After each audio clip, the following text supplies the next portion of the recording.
Kin Live, magazine proche de Kinois. Kin Live, la vie à Kin.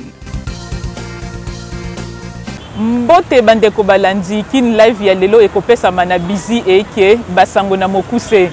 Mokonzi ya mboka ya Angola ayambi lundi oyo délégation ya Senko ECC na cadre ya pacte social pour na kimia pe bobiki malamu ya ekolo. Ba au cadre ya PPRD basiliko ya nola na invitation ya auditoria supérieur militaire ya Gombe. Pona bakambi ya Lingomba, politique ya Joseph Kabila Kabange ezali intimidation.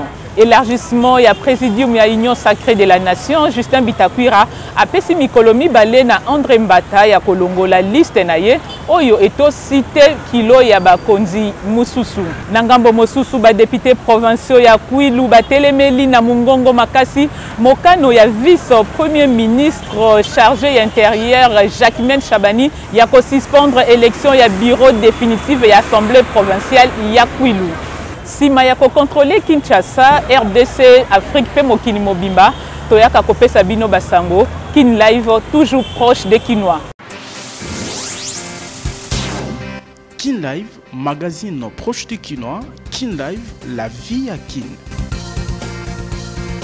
Mbote ba papa pe ba maman Kin Live ya lelo ezali kofongwama na basango oyo. Senko ECC ezali kokoba na ba consultation pona kolonga kimia na ekolo RDCP na région. Lundi oyo président ya Angola pe président en exercice ya Union africaine Joao Lourenço ayambi délégation ya épiscopat pe apesi maboko na likanisi na bango. Atako polémique o ezali na mboka na likambo ya likanisi ya pacte pona kimia pe kobika elongo malamu nekolo Congo démocratique pe na région. Ba épiscopo catholique pe ya ECC bazali ya kotelema pe na elikia ya kolongisa likanisi na bango pona bozongi ya kimia na este ekolo Congo démocratique o etungisami na bitumba pe stabilité ya région ya Grand Lac na cadre ya bokobi ya ba consultation ya bakonzi ya bikolo ya nzinga lundi 10 mars 2025 mokonzi ya mboka Angola Joao Lourenço ayambi délégation ya Senko ECC président en exercice ya Union africaine asepeli na likanisi ya banganga nzambe pe alaki kopesa maboko na ekotina ye ya mokonzi ya mboka Angola pe président en exercice ya Union africaine na elikia ete ekosuka na front commun moral pe scientifique ya ba force vive intellectuelle spirituelle pe politique libanda ya front commun moral masolo na bokutani o na président en exercice ya Union africaine elobelaki pe kokotisa likanisi ya pacte pona kimia pe kobika malamu elongo na dynamique ya bana mboka et bakisami na processus mibale ya Luanda pe ya Nairobi o esangana na bokambami ya président Joao Lourenço. Boyeba ete mokonzi ya mboka Angola ayambi délégation ya Senko ECC sima ya président Museveni ya Uganda, président Denis Sassou Nguesso ya Congo Brazzaville, président William Ruto ya Kenya, président Paul Kagame ya Rwanda, pe président Félix Tshisekedi ya RDC. Tolobi Tiboko Yoka. Invité na auditorat militaire supérieur au cadre ya PPRD ba monisi elongi na bango lundi oyo na esambiselo ya likolo ya mapinga batambola ki elongo na ba militant ebele ya PPRD.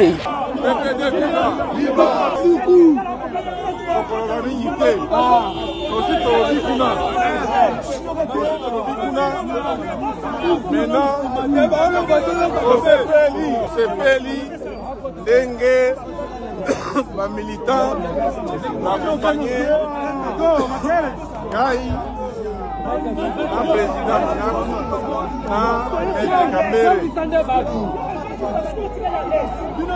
un président Front commun pour le Congo et Téléméli na Mungongo Makasi interpellation ya Obé Minaku Emmanuel Chadari pe ba cadre mususu ya PPRD na communiqué signé dimanche 9 mars 2025 par Raymond Chibanda FCC et Talisiete invitation wana ezali intimidation.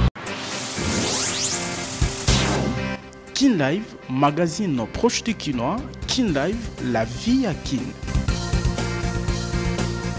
Ba député provinciaux ya Kwilu batelemeli na Mungongo Makasi mokano ya vice-premier ministre en charge intérieure Jacquemaine Chabani ya ko suspendre élection ya bureau définitif ya assemblée provinciale ya Kwilu. Pona bango eloko moko te ekoki ko justifier mokano wana pona bureau provisoire et salimbula mobimba. Faisons savoir à l'opinion que l'Assemblée provinciale du Kwilu est le seul organe délibérant de la République démocratique du Congo en souffrance parce qu'il y a à sa tête un bureau provisoire inamovible depuis plus d'une année sans raison valable. La seule raison autrefois évoquée pour tenter de justifier cette situation d'accalmie que traverse la province était l'absence des élus de Massimalimba qui devraient se joindre à nous pour compléter les sièges de cet hémicycle fixé à 47. Rappelons que l'élection du bureau définitif d'une assemblée provinciale ne dépend nullement de la volonté ou caprice de la CENI, celle-ci étant une question d'ordre d'organisation interne. Exigeons le respect du sacré principe de l'indépendance des pouvoirs reconnu au pouvoir législatif dont l'Assemblée provinciale du Kwilu fait partie.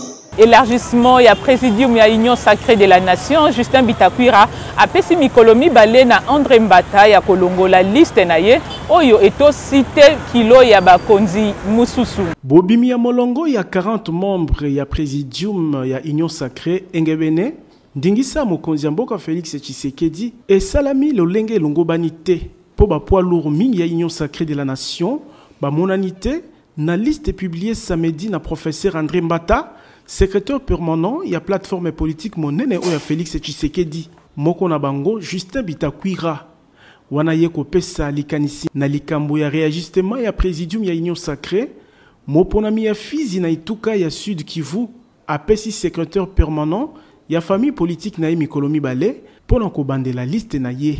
Justin Bitakwira azali ye mokote ba cadre mususu ya Union sacrée pe ba telemeli liste élargie ya ba membre ya présidium bango pe lokola bazali kozela o babengi rectification ya erreur matérielle tolobi Tibokoyoka.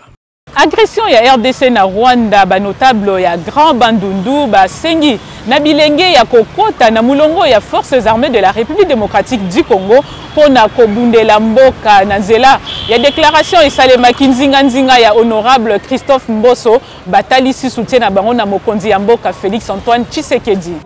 Considérant la guerre d'agression nous imposée par le Rwanda de Paul Kagame et ses supplétifs du M23, considérant le pillage de nos minéraux, les massacres de nos populations, les viols de nos femmes et enfants, considérant que le Rwanda a décidé de violer à visage découvert tous les instruments juridiques internationaux des droits de l'homme, déclarons notre soutien inconditionnel et indéfectible au président de la République, chef de l'État, commandant suprême des forces armées de la République démocratique du Congo.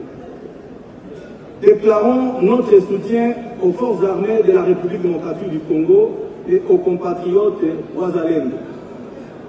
Demandons à notre jeunesse à intégrer l'armée en vue de la formation d'une armée républicaine. Appelons notre population à la vigilance tous azimuts, des nuits comme des jours, pour barrer la route à l'ennemi.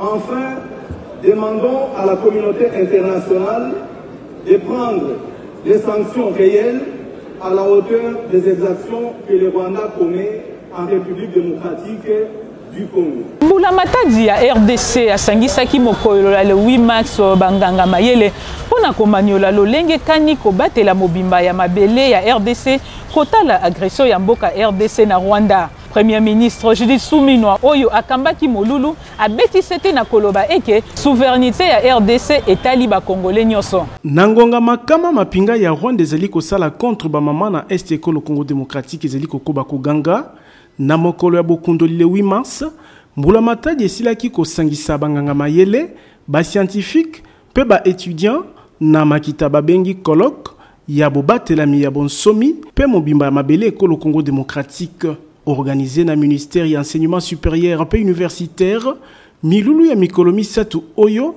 ezali na mama na likambo bitumba na est e yano banganga mayele e pesaki yambo makoki ya kolobela ba facette ya bitumba o ezali économique Rwanda ezali kobundisa Congo démocratique wana ye kozwa maloba mokonzi ya mbula matadi Judith Suminwa Tuluka apesaki longonya na mobilisation ya banganga mayele pe abetaki sete kolobaka ete bonsomi pe bobatelami ya mobimba mabele ya mboka ezali likambo ya congolais moko na moko.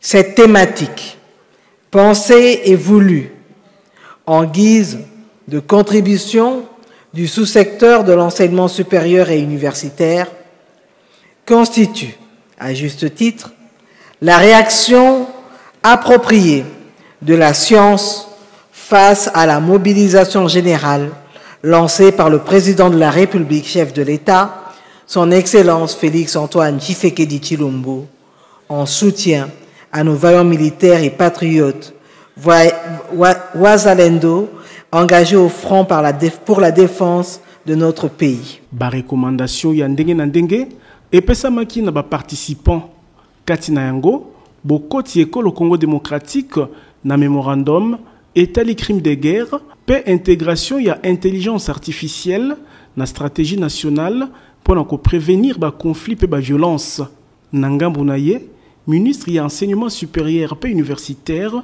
atelsaki ete mabungisami mosusu ya lolenge oyo ekolengela na ba université ekolo Congo démocratique tolobi Tibokoyoka. Le Vital Kamere akabolaki mawa dimanche na ba victime ya le 7 octobre 2023 na Israël na kopesaka hommage na basi pe mibali ya village Kibutu. D'ici de ma visite à la CNUSET, nous comprenons mieux ce qui est récent parce que ça fait depuis 30 ans que les populations de l'Est de la République démocratique du Congo, et encore ces derniers temps, et ça s'est intensifié, traversent pratiquement la même situation. Les gens qui ont été tués, les gens qui ont vu leurs cases brûlées, les gens qui ont été emportés par les terroristes dans les forêts environnantes, des familles entières décimées, des enfants qui sont restés orphelins, des femmes qui sont restées veuves. Donc c'est la même situation à l'est de la République du Congo. Et nous voulons que le monde entier puisse savoir que le drame de la République du Congo dure depuis 30 ans. Et ça fait un minimum de 7 millions de personnes tuées à cause de l'invasion de notre voisin de Rwanda et puis les terroristes de Nalo. Kin Live, magazine proche de Kinois. Kin Live, la vie à Kin. Koma kololo pango na $1,500 kasi okofuta $500 mosusu ekolanda moke moke. Soki polingo koma patron ba bus ya sika 00 km na ba moto ezopesa manyoso na président Ziko Mokanga. Bolingo ya Congo pe ba Congolais ndezali ko caractériser ba action sociale pe philanthropique ya président Ziko Mokanga makila Lumumba o alingi ko mona lisusu locataire pe mobola te na Kinshasa. Koko makolo lopango ezali lisusu lixité pour président Ziko Mokanga a soldé lopango ya 20 sur 20 na $1,500 oyo kuto kofuta $500 ya pamba mususu ekolanda moke moke tala ba kinois pe ba congolais o batimba na ba quartier Mokanga 1 na commune ya Ntele pe quartier Mokanga 2 na Menkao na commune ya Maluku pona kopona lopango na ye grâce ya opération koma kolo lopango awa kotonga ndako ezali na facilité pour nyonso eza sur place ba dépôt ya ciment ba dépôt ya mabaya ya ba barre de fer ya ba tol pe ba forage pona kozwa mai ezala ba groupe électrogène ya mbiji pona kosunga misala na bino etambola na lombangu nil par ailleurs na quartier Mokanga de paysage ezali awa lokola kaka na Ottawa na Canada mopepe kitoko mokonzi ya bawewa nyonso ya RDC amemeli bino opération comme patron babus Mercedes force ya sika 00 km ezali kopesama na $30,000 ya pamba kasi okofuta be $10,000 mususu kolanda moke moke moto ya 2 pneus na $1,300 avance $400 moto ya 3 pneus na $4,500 ya pamba avance $2,000 ozwi moto na yo mususu okofuta moke moke bongo pona ko améliorer social social ya population Ziko Mukanga Makila Lumumba asali 300 hectares ya bilanga pe ebele ya maziba ya mbisi pendant que laisse peuple congolais poisson Ziko Mukanga na moins cher olingi o bénéficier na ba avantage nyonso oyo président ya ANIPTNC apesi bino adresse ezali moko numéro 42 ya avenue Victoire na deuxième niveau ya galerie infra quartier Kauka na commune ya Kalamu Tolobi Tiboko Yoka. Kin Live, magazine proche du Kinois. Kin Live, la vie à Kin. Et Sengali eko kisabambu la boni yambo misala ya réhabilitation ya balabala kabinda isalema pe population atambola na kimia.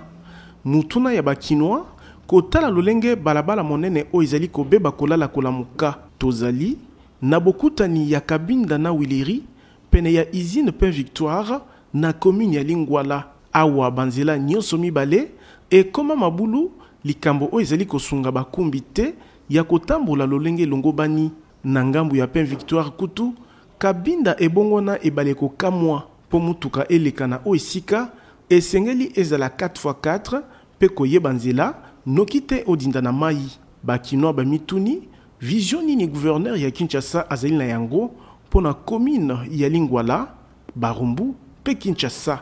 Ezali nzela moko principal avenue Kabinda eza ko relier 3 communes. Avenue Kabinda ezali avenue oyo bafandisi radio télévision nationale congolaise, mais quand même c'est trop sale. Ba maintenant nous raisonner ba réhabiliter au plus tôt que possible. Avenue Kabambar ndenga moko, avenue Itaka ndenga moko.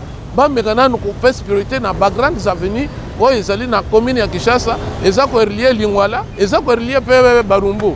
Vision ni nazana ngopona Lingwala, vision ni nazana ngopona commune ya Kinshasa, ngopona commune ya Barumbu.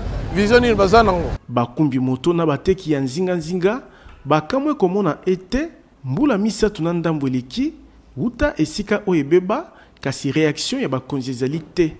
Nzoka na ba condition oyo ba activité na bango ekoma na kokoso kaka wana mai boye na banta moto boye bano muso kwe kaka wa biso peto te kaka wa mai zo soka na bango na biso to te kaka wa moye te zate atabanya mampa boye non zo tata fo pona mbule pona mai awo ko bazo te kana kati ya mai donc même la circulation il a vraiment moi pas si hôtel de ville to habiter soga azomona on soit azomona te parce que e umeli makasi ndengeza boye même coût il y a taxer clients ils ont posé quand même un problème parce que difficulté ils ont pour traverser bango ici ka oyo to te ka te déjà paralysé ko to zo koma ka bo ba to ko banga ya wile ko to po zeleza sous bien te impraticable to ko awa to habiter ce ko mo konza mboka zo mona ba mona te situation ya Kabinda ezeli na banzela ebele ya capitale ekolo Congo démocratique kutu population azali komituna nini solo ezangi po ba umela na monyoko makasi boye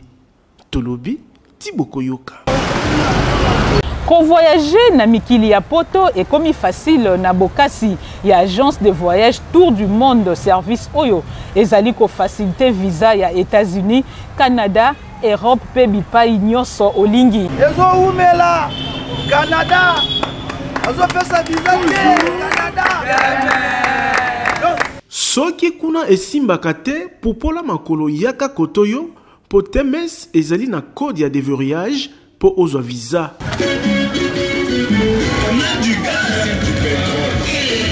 Moto a découragé otendeko projet na yo ya kokende Canada, États-Unis, Europe pe bipai na bipai ezali toujours possible et réussir soki osali confiance na Tour du Monde service agence certifiée o ezali spécialisé na ba démarche ya visa pe prise en charge à montagnons soigné ko voyager. Quand on connaît, on connaît. Et quand on ne connaît pas, on apprend. Tango kuna bazali ko beta banzadi na temes toro toujours poso elekakate kozanga ko accompagner ba lauréat visa Canada, États-Unis, Europe n'espace Schengen, Chypre, Turquie pe bipai na aéroport. Yoyaka pesa biso ka confiance. Ndenge bokoki komona na misu ba lauréat misatu bazu visa Canada kati na bango coordonnateur ya Tour du Monde service oyo accueilli ko renouveler ba contrat na ba partenaire pour na accueil ya ba client TMS Sima ya kozwa ba passeport na visa Canada, direction aéroport international ya Njili. TMS likolo, TMS. Tala bandeko na Canada, mboka malili na esengo. Cordo wana kacha Canada. Ndeko mwana ya Kinshasa pe ya Congo démocratique, kobuka na te yaka na TMS po awa irataka te. Tozali na numéro 5151 ya balabala Kasavubu, quartier Matonge 1 na commune ya Kalamu. Na TMS visa nde visa. Tolobi Tiboko Yoka. Bokono ya misu na ya mino ekomi kozwa lobiko na nzela ya clinique ophtalmologique pe dentaire super optique ezwa mibongo na rond-point Ngaba esika bazwaka transport ya Zando. Eloko na eloko ezalaka na ngonga nango soki lobi ezalaki milelo ngonga kozwa lobiko na bokono ya mino pe ya misu ekoki po fondation Oila ememeli bana ya Kinshasa ya basi pe mibali na bakongole nyonso ba matériel ya génération ya sika pona kobikisa bango na nzela ya clinique ophtalmologique super optique o izeli na ba service spécialisé ndakisa ophtalmologie pona kobikisa bokono ya misu ata oyo balembana na ba matériel moderne oyo ba soin ezeli kopesa malokola kaka na mikili ya poto bongo ba lunette tozeli na ba verre progressif double foyer pe simple vision ya ba marque nyonso pe pona ba bourse nyonso traitement ya ba verre photo gré anti-reflet photo max pour na bakumbi mituka bakumbi wewa ezala ba ebasale la kaba smartphone pe ordinateur ezo salama na super optique esili wana te mobange na cabinet dentaire moderne pe ezali maladie ya minu esili kozwa lobiko na ba équipement ndakisa fauteuil moderne oyo ovandi net omati na cheval pasi bosana lobiko ezali koya chirurgie dentaire ya ba sorte nyonso ezali kosalama minu ekatana osekaka lisusu te awa minu ezali kozonga mobimba pamba te ba prothèse ya ba forme nyonso ezali kosalama soki minu ekoma sali te super optique ezali kosukola pe blanchisserie dentaire ezali minu ezonga kongala lokola mapata radiologie dentaire pe ezali nyonso na prix ya bana mboka adresse tozali na rond-point Ngaba en face ya station Kobile esika bazwaka transport ya Zando maladi na yo ezwi lobiko tolobi Tiboko Yoka. Kin Live, magazine proche de Kinois. Kin Live, la vie à Kin. Kin Live ya lelo esuki awa ngai bizi eke nazaki na esengo ya ko présenter bino yango na cadre ya mois de la femme. Kin Live, magazine proche de Kinois. Kin Live, la vie à Kin.